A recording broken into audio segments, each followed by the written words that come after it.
천둥이 치는 이 밤, 세상은 승자만이 기억되는 잔혹한 곳이다. 힘이 없으면 숨조차 쉴 자격이 없으며 약자는 그저 강자의 발밑에 깔린 돌멩이보다 못한 취급을 받는다. 바로 지금 그 비참한 운명의 끝에 서 있는 한 소년이 있다. 내 몸이 뼈가 전부 부러진 것 같아. 천호 그 자식, 단지 내가 그를 쳐다봤다는 이유만으로 단전을 파괴하고 철벽 아래로 던져버리다니 억울해. 이대로 죽을 수는 없어. 절대로. 피냄새가 진동하는 진흙탕 속에서 소년의 의식은 점점 흐려져만 갔다. 하지만 운명은 그를 쉽게 놓아주지 않았다.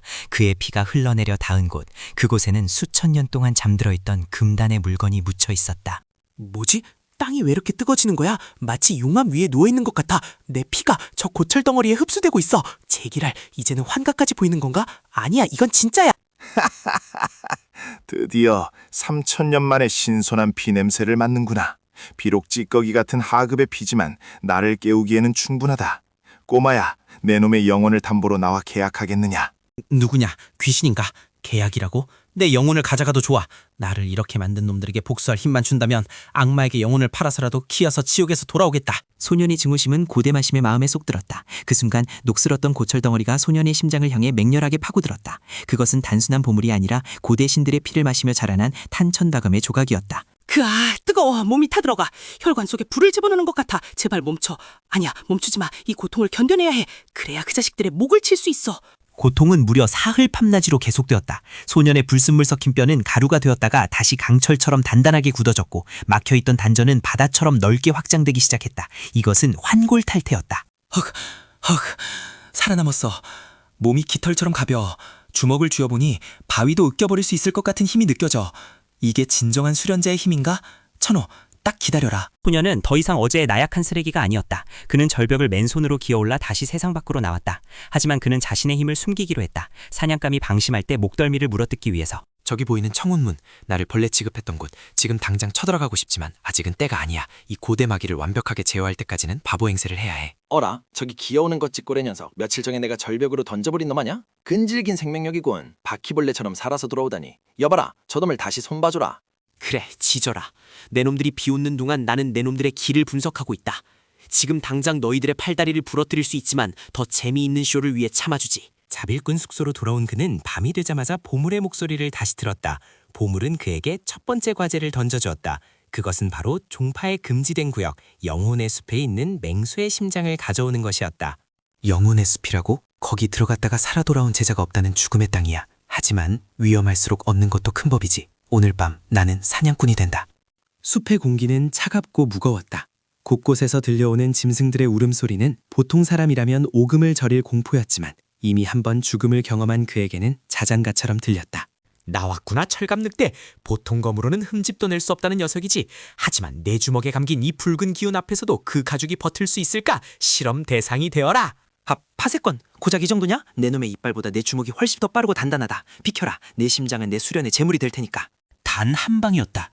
종파의 엘리트 제자들도 팀을 꾸려야 잡을 수 있는 괴물을 그는 맨손으로 박살냈다. 그가 늑대의 심장을 꺼내들자 몸속의 보물이 미친 듯이 진동하기 시작했다. 좋아, 아주 좋아. 야수의 전기가 들어오니 내 힘의 0.1%가 회복되었다. 보상으로 너에게 그림자 보법을 전수해주마. 이제 너는 누구의 눈에도 띄지 않고 움직일 수 있다. 머릿속으로 기술이 쏟아져 들어와 다리에 힘이 넘친다. 이게 그림자 보법? 마치 내가 바람 그 자체가 된 것 같아. 좋아, 날이 밝기 전에 돌아가자. 다음 날 아침 연무장은 소란스러웠다. 곧 있을 신입 제자 비무대회 때문이었다. 모두가 우승 후보인 천호를 찬양하고 있을 때 주인공은 조용히 구석에서 빗자루질을 하고 있었다. 야, 거기 쓰레기, 먼지 날리잖아. 당장 내 신발 핥고 꺼져라. 오늘 기분이 아주 좋아서 특별히 뼈는 부러뜨리지 않고 봐주려고 했는데 네 놈이 눈치 없이 구는구나. 신발을 핥으라고? 미안하지만 오늘은 그럴 기분이 아닌데. 그리고 내 신발보다는 내 얼굴이 바닥이랑 더 잘 어울릴 것 같아서 말이야. 주변의 공기가 순식간에 얼어붙었다. 감히 자빌꾼 주제의 종파의 핵심 제자에게 말대꾸를? 모두가 주인공이 죽을 것이라고 생각했다. 하지만 그들은 몰랐다. 사자는 개가 짖을 때 대꾸하지 않는 법이라는 걸. 이 미친놈이 죽고 싶어서 환장했구나. 너는 오늘 내 검에 녹을 벗기는 도구가 될 것이다. 받아라, 청운검법 제1식! 너무 느려. 예전에는 보이지도 않던 검이 지금은 멈춘 화면처럼 보여. 하품이 나올 지경이군. 살짝 피해주고 발만 걸어도 넘어지겠어. 쾅 우당탕. 천호는 허공을 가르고 제풀에 넘어져 바닥에 처박혔다. 흙먼지를 뒤집어 쓴 그의 꼴은 말이 아니었다. 구경하던 제자들은 자신들의 눈을 의심했다. 아, 내 코, 내 얼굴. 내 놈이 요술을 부린 게냐? 비겁한 놈. 다들 뭐해? 저놈을 쳐 죽여. 저놈은 마공을 익힌 게 분명해. 혼자서 안 되니까 때로 덤비시겠다. 좋아. 너희들이 자랑하는 그 정파무공이 얼마나 대단한지 한번 보자. 덤벼. 한꺼번에. 그것은 싸움이 아니라 일방적인 폭력이었다. 주인공은 그림자처럼 움직이며 상대의 급소를 정확히 가격했다. 화려한 검술도 강력한 기공도 압도적인 신체 능력 앞에서는 무용지물이었다. 이게 너희들의 실력인가? 실망스럽군. 약자를 괴롭힐 때는 호랑이 같더니 진짜 강자를 만나니 고양이보다 못하잖아. 이제 그만 자러 가야겠어. 그때였다. 연무장 입구에서 묵직한 살기가 뿜어져 나왔다. 종파의 장로 백운도사가 나타난 것이다. 그는 쓰러진 제자들을 보고는 차가운 눈으로 주인공을 노려보았다. 쳇, 늙은 여우가 나왔군. 저 늙은이는 기감이 예민해. 내 몸속에 보물을 들키면 끝장이야. 최대한 기를 죽이고 멍청한 척해야 해. 장로는 주인공에게 다가가 손목을 짚고 맥을 짚었다. 하지만 보물은 스스로 깊은 잠에 빠진 척 위장하여 장로의 탐색을 피해갔다. 장로는 고개를 갸웃거리며 의심을 거두지 않았다. 장로님 살려주세요. 저들이 갑자기 저를 공격해서 저는 그저 빗자루를 휘둘렀는 지들이 발입구에서 넘어진 겁니다. 억울합니다. 장로는 미심쩍었지만 단전이 망가진 자빌꾼이 기공을 썼을 리 없다고 판단했다. 그는 주인공을 쫓아내는 대신 다가오는 지옥의 미로 탐사의 짐꾼으로 보내버리기로 결정했다. 지옥의 미로라고? 오히려 잘 됐어. 그곳에는 희귀한 약초와 영물들이 널려 있지. 짐꾼으로 가서 알맹이만 쏙 빼먹고 돌아와 주마. 나의 레벨업 장소가 되겠군. 탐사대는 출발했다. 천호를 포함한 엘리트 제자들은 주인공을 미끼로 쓸 생각에 들떠 있었지만 미로에 들어선 순간 그들은 자신들이 사냥꾼이 아닌 사냥감이 되었음을 깨닫게 된다. 야, 앞장서. 네가 가서 함정이 있나 확인해. 죽으면 뭐 어쩔 수 없고. 겁먹었냐? 다리가 후들거리는 꼴 좀 보라지. 네네, 앞장서겠습니다.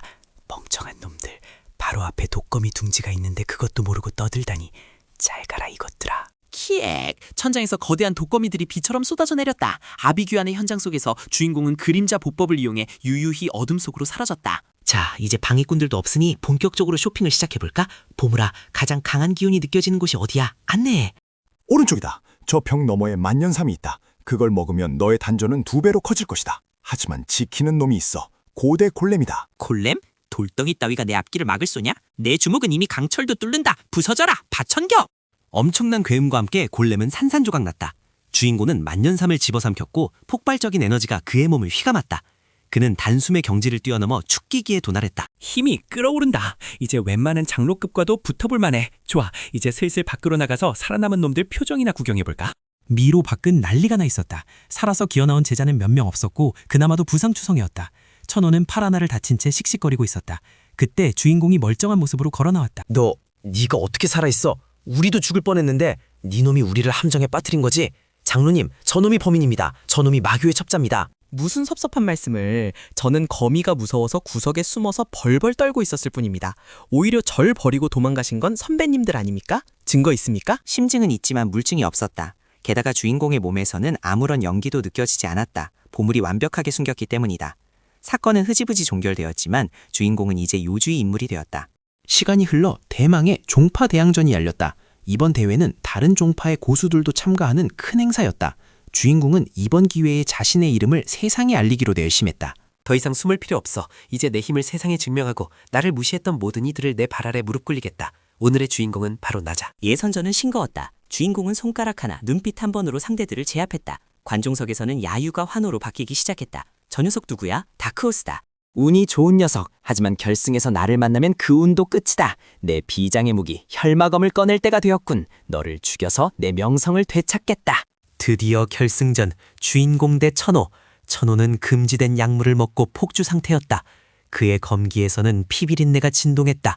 하지만 주인공은 여유만만하게 하품을 했다. 죽어라! 혈마참! 이 공격은 공간을 베어버린다. 피할 곳은 없다. 내 놈의 시체를 갈기갈기 찢어서 개들에게 던져주마. 공간을 벤다고? 귀엽군. 그렇다면 나는 그 공간 자체를 부셔주지. 보물 개방 1단계 고대신의 주막. 경기장은 섬광으로 뒤덮였다. 먼지가 거치자 천호는 무릎을 꿇고 거품을 물고 있었고 주인공은 그의 앞에 서서 차가운 눈으로 내려다보고 있었다. 승패는 명확했다. 이게 너와 나의 격차다. 다시는 내 앞에서 고개를 들지 마라. 심판, 뭐하고 있나? 승자를 선언해라. 그날 이후 주인공의 이름은 전설이 되었다. 하지만 이것은 시작에 불과했다. 그의 압도적인 힘을 본 다른 종파들과 마교가 그를 노리기 시작했기 때문이다.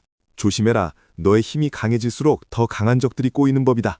저기 북쪽에서 불길한 기운이 다가오고 있어. 혈교의 놈들이다. 혈규, 올 테면 와보라지.